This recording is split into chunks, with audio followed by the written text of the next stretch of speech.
Gulliver's Travels by Jonathan Swift. Part 4. A Voyage to the Country of the Houyhnhnms. Chapter 12. The author's veracity, his design in publishing this work, his censure of those travellers who swerve from the truth. The author clears himself from any sinister ends in writing, an objection answered, the method of planting colonies, his native country commended, the right of the crown to those countries described by the author is justified, the difficulty of conquering them. The author takes his last leave of the reader, proposes his manner of living for the future, gives good advice, and concludes. Thus, gentle reader, I have given thee a faithful history of my travels for 16 years and above 7 months, wherein I have not been so studious of ornament as of truth. I could, perhaps, like others, have astonished thee with strange improbable tales, but I rather chose to relate plain matter of fact, in the simplest manner and style, because my principal design was to inform and not to amuse thee. It is easy for us who travel into remote countries, which are seldom visited by Englishmen or other Europeans, to form descriptions of wonderful animals both at sea and land, whereas a traveller's chief aim should be to make men wiser and better, and to improve their minds by the bad as well as good example of what they deliver concerning foreign places. I could heartily wish a law was enacted, that every traveller, before he were permitted to publish his voyages, should be obliged to make oath before the Lord High Chancellor that all he intended to print was absolute truth to the best of his knowledge, for then the world would no longer be deceived, as it usually is, while some writers, to make their works pass the better upon the public, impose the grossest falsities on the unwary reader. I have perused several books of travel with great delight in my younger days, but having since gone over most parts of the globe, and been able to contradict many fabulous accounts from my own observation, it has given me a great disgust against this part of reading, and some indignation to see the credulity of mankind so impudently abused. Therefore, since my acquaintance were pleased to think my poor endeavours might not be unacceptable to my country, I imposed on myself, as a maxim never to be swerved from, that I would strictly adhere to truth. Neither indeed can I be ever under the least temptation to vary from it, while I retain in my mind the lectures and examples of my most noble master and the other illustrious Houyhnhnms, of whom I had so long the honour to be their humble hearer. Nec si miserum fortuna sinonum finixit, vanum etiam mendacemque improba finget. I know very well how little reputation is to be got by writings which require neither genius nor learning, nor indeed any other talent except a good memory or an exact journal.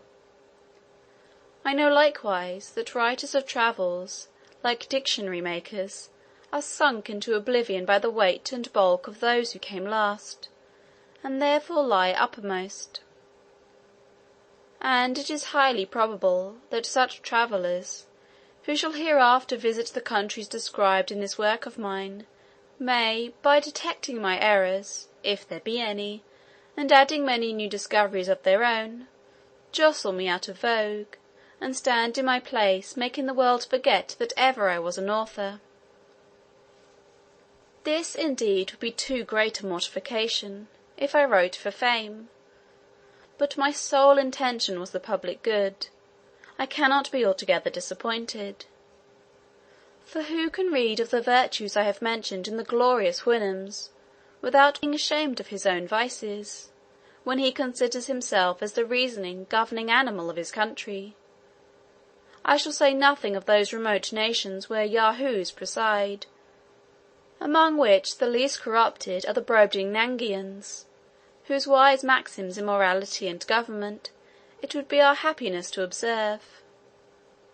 But I forbear descanting further, and rather leave the judicious reader to his own remarks and application. I am not a little pleased that this work of mine can possibly meet with no censures. For what objections can be made against a writer who relates only plain facts that happened in such distant countries, where we have not the least interest with respect either to trade or negotiations? I have carefully avoided every fault with which common writers of travels are often too justly charged. Besides, I meddle not the least with any party, but write without passion, prejudice, or ill will against any man or number of men whatsoever. I write for the noblest end, to inform and instruct mankind, over whom I may, without breach of modesty, pretend to some superiority, from the advantages I received from conversing so long among the most accomplished Houyhnhnms. I write without any view to profit or praise.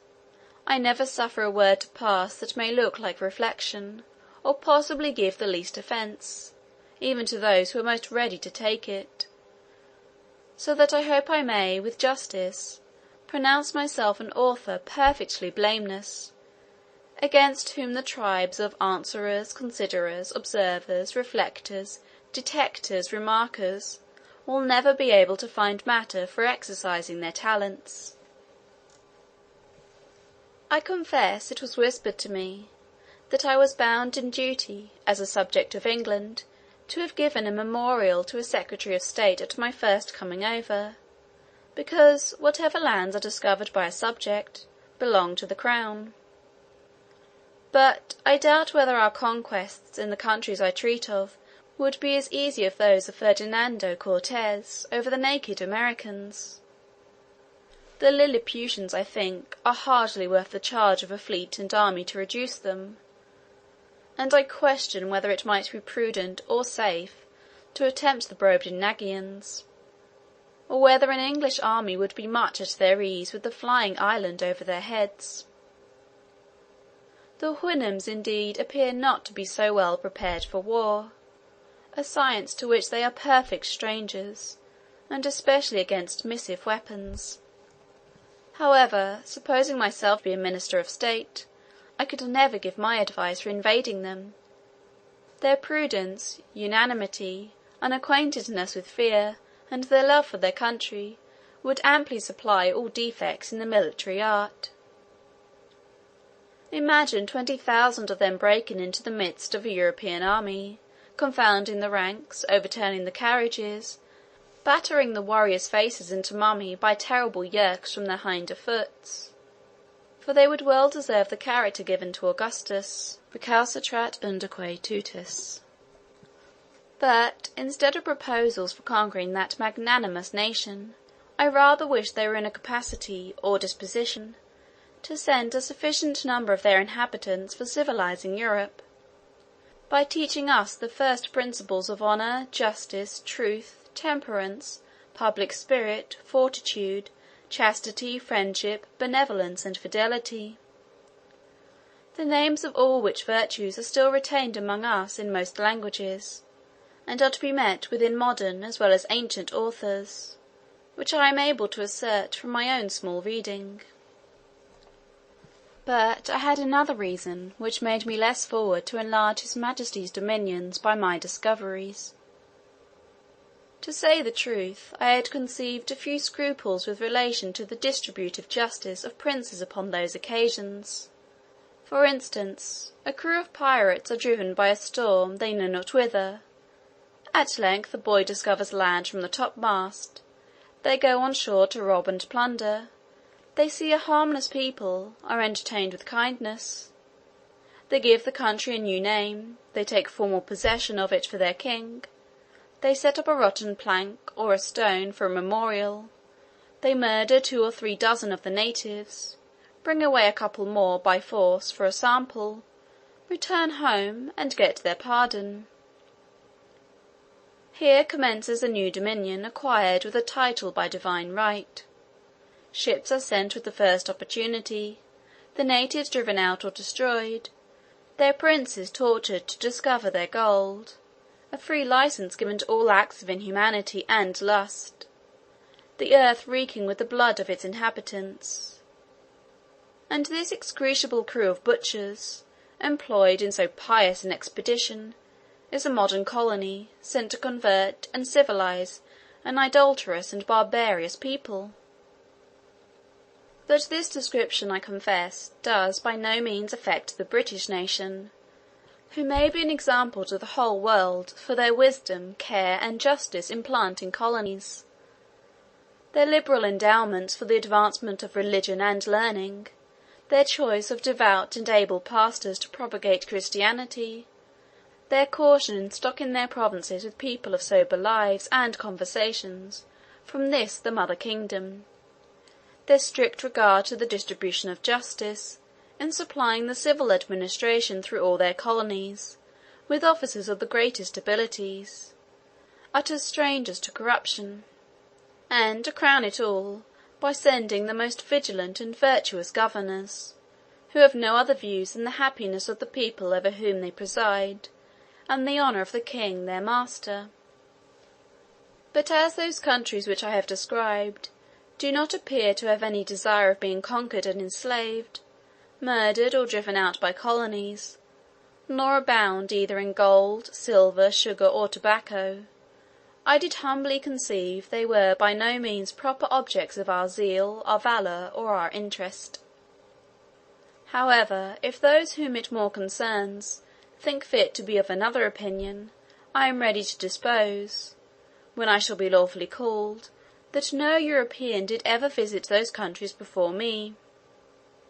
I mean, if the inhabitants ought to be believed, unless a dispute may arise concerning the two Yahoos, said to have been seen many years ago upon a mountain in Houyhnhnmland. But as to the formality of taking possession of my sovereign's name, it never once came into my thoughts, and if it had, yet as my affairs then stood, I should perhaps, in point of prudence and self-preservation, have put it off to a better opportunity. Having thus answered the only objection that can ever be raised against me as a traveller, I here take a final leave of all my courteous readers, and return to enjoy my own speculations in my little garden at Redriff, to apply those excellent lessons of virtue which I learned among the Houyhnhnms, to instruct the Yahoos of my own family, as far as I shall find them docible animals, to behold my figure often in a glass, and thus, if possible, habituate myself by time to tolerate the sight of a human creature, to lament the brutality to Houyhnhnms in my own country, but always treat their persons with respect, for the sake of my noble master, his family, his friends, and the whole Houyhnhnm race, whom these of ours have the honour to resemble in all their lineaments, however their intellectuals come to degenerate. I began last week to permit my wife to sit at dinner with me, at the farthest end of a long table, and to answer, but with the utmost brevity, the few questions I asked her. Yet the smell of a Yahoo continuing very offensive, I always keep my nose well stopped with rue, lavender, or tobacco leaves. And, although it be hard for a man late in life to remove old habits, I am not altogether out of hopes, in some time, to suffer a neighbour Yahoo in my company, without the apprehensions I am yet under of his teeth or his claws. My reconcilement to the Yahoo kind in general might not be so difficult, if they would be content with those vices and follies only which nature has entitled them to. I am not in the least provoked at the sight of a lawyer, a pickpocket, a colonel, a fool, a lord, a gamester, a politician, a whoremonger, a physician, an evidence, a suborn, an attorney, a traitor, or the like. This is all according to the due course of things.